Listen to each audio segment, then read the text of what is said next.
அடுத்த IPL சீசனில் Chennai super Kings அணி சிறப்பாக விளையாடும் என்று அந்த அணியின் தலைமை நிர்வாக அதிகாரி KS விஸ்வநாதன் தெரிவித்தார். ராமநாதபுரத்தில் பேசிய அவர் 18 ஆண்டு கால IPL வரலாற்றில் 15 ஆண்டுகள் சென்னை அணி சிறப்பாக விளையாடியது என்றும் 3 ஆண்டுகள் சரியாக விளையாடவில்லை எனவும் கூறினார். நம்ம இந்த மென்டல் ஸ்ட்ரெங்த் டு பெர்ஃபார்ம் இல்ல under trying conditions. அதுல if you do well only you can win trophies. Winning trophy is an art. And the art you should know. Once you win, you will know how to do it. That is a lesson which we have learned from CSK, because we have also done it for 5 years. And under Tala, we have done well. We have not done well this year. The current season, we have not played good cricket, but we are hopeful that definitely we will turn around.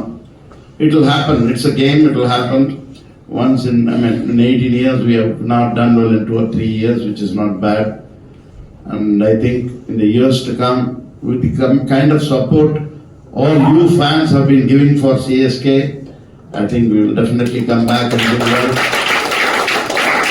Play Store மற்றும் App Storeல் இருந்து polymer செயலியை QR கோடு மூலம் பதிவிறக்கம் செய்யுங்கள்.